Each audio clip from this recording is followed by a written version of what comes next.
ओम शांति। 27 फरवरी 2024। बाबा के महावाक्य।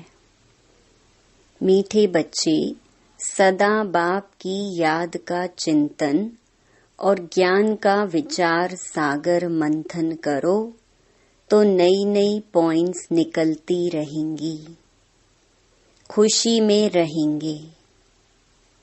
प्रश्न: इस ड्रामा में सबसे बड़े से बड़ी कमाल किसकी है और क्यों?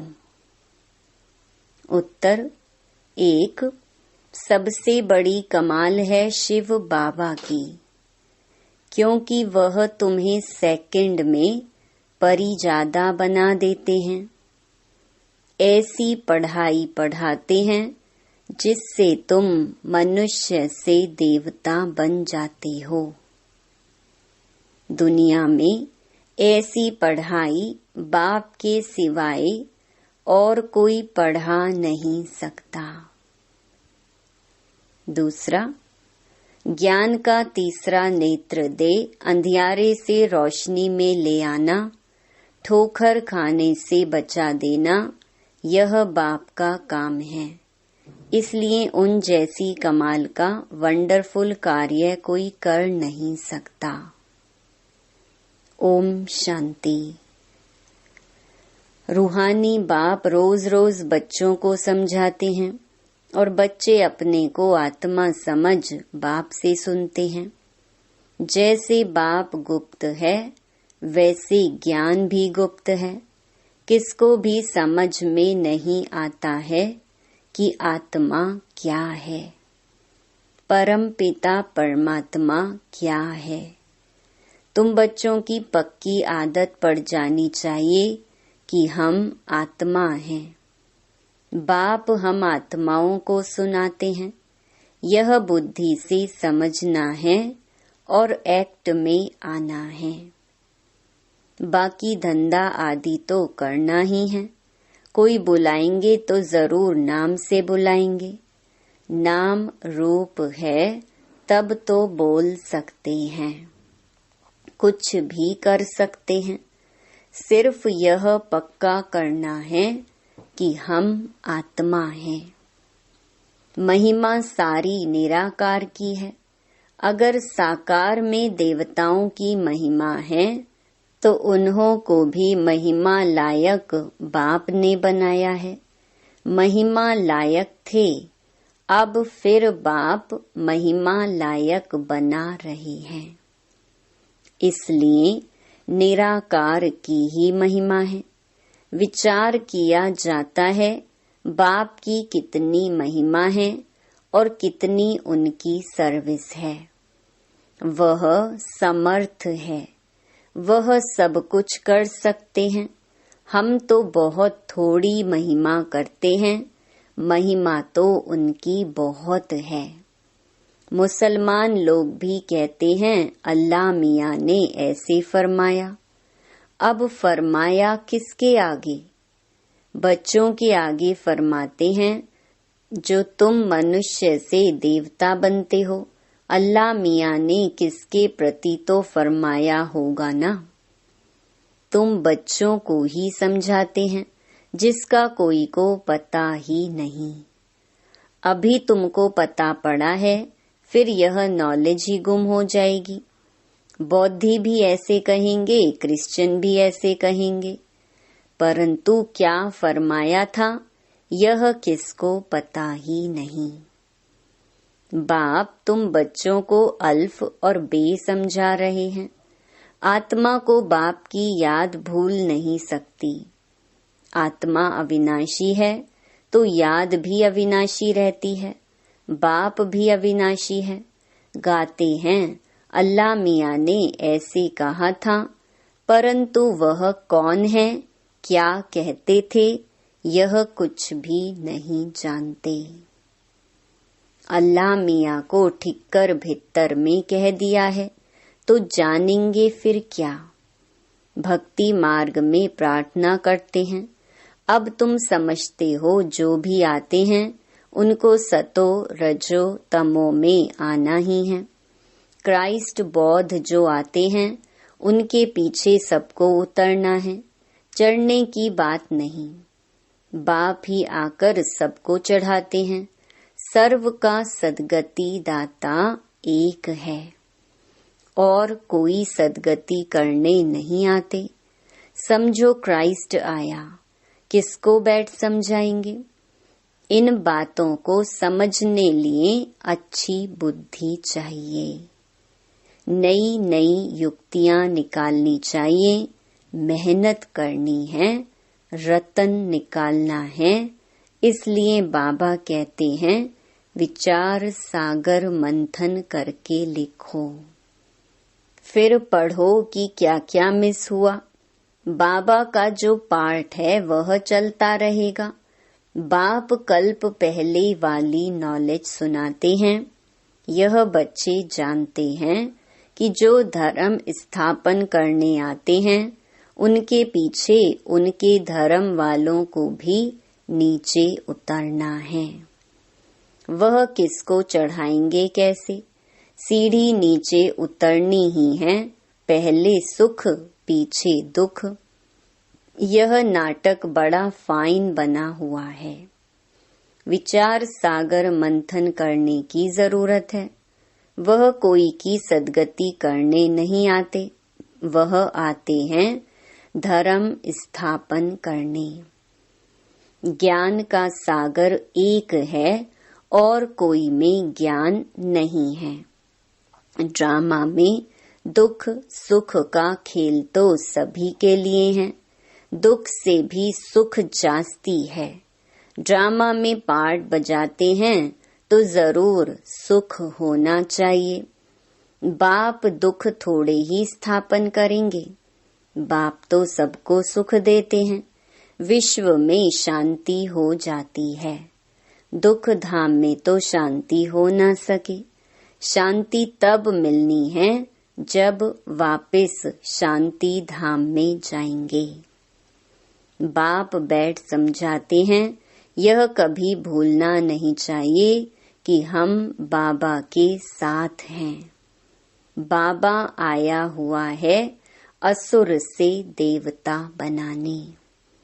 यह देवताएं सद्गति में रहते हैं तो बाकी सब आत्माएं मूल वतन में रहती हैं। ड्रामा में सबसे बड़ी कमाल है बेहद के बाप की, जो तुमको परी ज्यादा बनाते हैं। पढ़ाई से तुम परी बनते हो। भक्ति मार्ग में समझते कुछ भी नहीं, माला फेरते रहते हैं। कोई हनुमान को, कोई किसको याद करते हैं। उनको याद करने से फायदा क्या? बाबा ने कहा है महारथी, तो उन्होंने बैठ हाथी पर सवारी दिखा दी है। ये सब बातें बाप ही समझाते हैं। बड़े बड़े आदमी कहाँ जाते हैं तो कितनी आजियान माना आव भगत करते हैं। तुम और किसको आजियान नहीं देंगे? तुम जानते हो इस समय सारा जाड़ जड़ी भूत है, विष की पैदाइश है। तुमको अब फीलिंग आनी चाहिए कि सतयुग में विष की बात नहीं। बाप कहते हैं मैं तुमको पद्मा पदम पति बनाता हूँ, सुदामा पद्मा पदम पति बनाना। सब अपने लिए ही करते हैं। बाप कहते हैं इस पढ़ाई से तुम कितने ऊंच बनते हो। वह गीता सब सुनते पढ़ते हैं। यह भी पढ़ता था, परंतु जब बाप ने बैठ सुनाया तो वंडर खाया। बाप की गीता से सद्गति हुई। ये मनुष्यों ने क्या बैठ बनाया है। कहते हैं अल्लाह मियाँ ने ऐसे कहा, परंतु समझते कुछ भी नहीं अल्लाह कौन। देवी देवता धर्म वाले ही भगवान को नहीं जानते हैं तो जो पीछे आते हैं वह क्या जाने। सर्व शास्त्रमयी शिरोमणि गीता ही रॉन्ग कर दी है तो बाकी फिर शास्त्रों में क्या होगा। बाप ने जो हम बच्चों को सुनाया वह प्रायलोप हो गया। अब तुम बाप से सुनकर देवता बन रहे हो। पुरानी दुनिया का हिसाब तो सबको चुकतू करना है, फिर आत्मा पवित्र बन जाती है। उनका भी कुछ हिसाब किताब होगा तो वह चुकतू होगा। हम ही पहले पहले जाते हैं, फिर पहले पहले आते हैं। बाकी सब सजाएं खाकर हिसाब किताब चुकतू करेंगे। इन बातों में जास्ती ना जाओ। पहले तो निश्चय कराओ कि सबका सद्गति दाता बाप है। टीचर गुरु भी वह एक ही बाप है। वह है अशरीरी। उस आत्मा में कितना ज्ञान है। ज्ञान का सागर सुख का सागर है। कितनी उनकी महिमा है वह भी आत्मा। आत्मा ही आकर शरीर में प्रवेश करती है। सिवाय परम पिता परमात्मा के तो कोई आत्मा की महिमा कर नहीं सकते, और सब शरीरधारियों की महिमा करेंगे। ये है सुप्रीम आत्मा। बिगर शरीर आत्मा की महिमा सिवाय एक निराकार बाप के कोई की हो नहीं सकती। आत्मा में ही ज्ञान के संस्कार हैं। बाप में कितने ज्ञान के संस्कार हैं। प्यार का सागर, ज्ञान का सागर, क्या यह आत्मा की महिमा है? कोई मनुष्य की यह महिमा हो न सके। श्री कृष्ण सतयुग का पहला नंबर प्रिंस है। बाप ही आकर बच्चों को वर्षा देते हैं, इसलिए उनकी महिमा गाई जाती है। शिव जयंती हीरे तुल्य है। धर्म स्थापक आते हैं, क्या करते हैं? समझो क्राइस्ट आया। उस समय क्रिश्चियन तो है नहीं, किसको क्या नॉलेज देंगे? करके कहेंगे अच्छी चलन चलो। यह तो बहुत मनुष्य समझाते रहते हैं, बाकी सद्गति की नॉलेज कोई दे ना सके। उनको अपना अपना पार्ट मिला हुआ है। सतो रजो तमो में आना ही है। आने से ही क्रिश्चियन की चर्च कैसे बनेगी? जब बहुत होंगे, भक्ति शुरू होगी, तब चर्च बनाएंगे। उसमें बहुत पैसे चाहिए, लड़ाई में भी पैसे चाहिए। तो बाप समझाते हैं यह मनुष्य सृष्टि झाड़ है। झाड़ कभी लाखों वर्ष का होता है क्या? हिसाब नहीं बनता। बाप कहते हैं, हे बच्चे, तुम कितने बेसमझ बन गए थे। अभी तुम समझदार बनते हो। पहले से ही तैयार होकर आते हो राज्य करने। वह तो अकेले आते हैं, फिर बाद में वृद्धि होती है। झाड़ का फाउंडेशन देवी देवता, उनसे फिर 3 ट्यूब निकलती हैं। फिर छोटे छोटे मठ पंथ आते हैं। वृद्धि होती है, फिर उनकी कुछ महिमा हो जाती है, परंतु फायदा कुछ भी नहीं। सबको नीचे आना ही है। तुमको अभी सारी नॉलेज मिल रही है। कहते हैं गॉड इज नॉलेजफुल, परंतु नॉलेज क्या है यह किसको मालूम नहीं है। तुमको अभी नॉलेज मिल रही है। भाग्यशाली रथ तो जरूर चाहिए। बाप साधारण तन में आते हैं, तब यह भाग्यशाली बनते हैं। सतयुग में सब पद्मा पदम भाग्यशाली हैं। अब तुमको ज्ञान का तीसरा नेत्र मिलता है, जिससे तुम लक्ष्मी नारायण जैसे बनते हो। ज्ञान तो एक ही बार मिलता है। भक्ति में तो धक्के खाते हैं, अंधियारा है। ज्ञान है दिन, दिन में धक्के नहीं खाते। बाप कहते हैं भल घर में गीता पाठशाला खोलो। बहुत ऐसे हैं जो कहते हैं हम तो नहीं उठाते, दूसरों के लिए जगह देते हैं। यह भी अच्छा। यहाँ बहुत साइलेंस होनी चाहिए। यह है होलीएस्ट ऑफ होली क्लास, जहाँ शांति में तुम बाप को याद करते हो। हमको अब शांति धाम जाना है, इसलिए बाप को बहुत प्यार से याद करना है। सतयुग में 21 जन्म के लिए तुम सुख शांति दोनों पाते हो। बेहद का बाप है, बेहद का वर्षा देने वाला। तो ऐसे बाप को फॉलो करना चाहिए। अहंकार नहीं आना चाहिए, वह गिरा देता है। बहुत धैर्यवत अवस्था चाहिए, हठ नहीं। देह अभिमान को हठ कहा जाता है।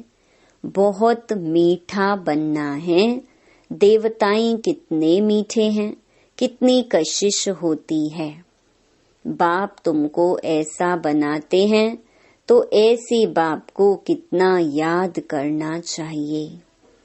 तो बच्चों को यह बातें बार बार सिमरन कर हर्षित होना चाहिए। इनको तो निश्चय है कि हम शरीर छोड़ यह लक्ष्मी नारायण बनेंगे। एम ऑब्जेक्ट का चित्र पहले पहले देखना चाहिए। वह तो पढ़ाने वाले देहधारी टीचर होते हैं। यहाँ पढ़ाने वाला निराकार बाप है, जो आत्माओं को पढ़ाते हैं। यह चिंतन करने से ही खुशी होती है। इनको यह नशा रहता होगा कि ब्रह्मा सो विष्णु, विष्णु सो ब्रह्मा कैसे बनते हैं। यह वंडरफुल बातें तुम ही सुनकर धारण कर फिर सुनाते हो। बाप तो सबको विश्व का मालिक बनाते हैं। बाकी यह समझ सकते हैं कि राजाई के लायक कौन कौन बनेंगे। बाप का फर्ज है बच्चों को ऊंचा उठाना। बाप सबको विश्व का मालिक बनाते हैं। बाप कहते हैं, मैं विश्व का मालिक नहीं बनता हूँ। बाप इस मुख द्वारा बैठ नॉलेज सुनाते हैं। आकाशवाणी कहते हैं, परंतु अर्थ नहीं समझते। सच्ची आकाशवाणी तो यह है जो बाप ऊपर से आकर इस गौमुख द्वारा सुनाते हैं। इस मुख द्वारा वाणी निकलती है। बच्चे बहुत मीठे होते हैं। कहते हैं, बाबा आज टोली खिलाओ। झझी बहुत टोली बच्चे। अच्छे बच्चे कहेंगे, हम बच्चे भी हैं तो हम सर्वेंट भी हैं। बाबा को बहुत खुशी होती है बच्चों को देखकर। बच्चे जानते हैं समय बहुत थोड़ा है। इतने जो बॉम्ब्स बनाए हैं वह ऐसे ही फेंक देंगे क्या? जो कल्प पहले हुआ था सो फिर भी होगा। समझते हैं विश्व में शांति हो, परंतु ऐसे तो हो न सके। विश्व में शांति तुम स्थापन करते हो, तुमको ही विश्व के बादशाही की प्राइज मिलती है। देने वाला है बाप। योग बल से तुम विश्व की बादशाही लेते हो, शारीरिक बल से विश्व का विनाश होता है। साइलेंस से तुम विजय पाते हो। अच्छा मीठे मीठे सिकिलधे बच्चों प्रति माता पिता बाप दादा का याद प्यार और गुड मॉर्निंग। रूहानी बाप की रूहानी बच्चों को नमस्ते। धारणा के लिए मुख्य सार। पहला, अपनी अवस्था बहुत धैर्यवत बनानी है। बाप को फॉलो करना है। किसी भी बात में अहंकार नहीं दिखाना है। देवताओं जैसा मीठा बनना है। दूसरा, सदा हर्षित रहने के लिए ज्ञान का सिमरण करते रहो। विचार सागर मंथन करो। हम भगवान के बच्चे भी हैं तो सर्वेंट भी हैं। इसी स्मृति से सेवा पर तत्पर रहो। वरदान, मन मना भव के साथ मध्याजी भव के मंत्र स्वरूप में स्थित रहने वाले महान आत्मा भव। आप बच्चों को मन मना भव के साथ मध्याजी भव का भी वरदान है। अपना स्वर्ग का स्वरूप स्मृति में रहे, इसको कहते हैं मध्याजी भव। जो अपने श्रेष्ठ प्राप्तियों के नशे में रहते हैं, वही मध्याजी भव के मंत्र स्वरूप में स्थित रह सकते हैं। जो मध्याजी भव हैं, वह मन मना भव तो होंगे ही। ऐसे बच्चों के हर संकल्प, हर बोल और हर कर्म महान हो जाते हैं। स्मृति स्वरूप बनना माना महान आत्मा बनना।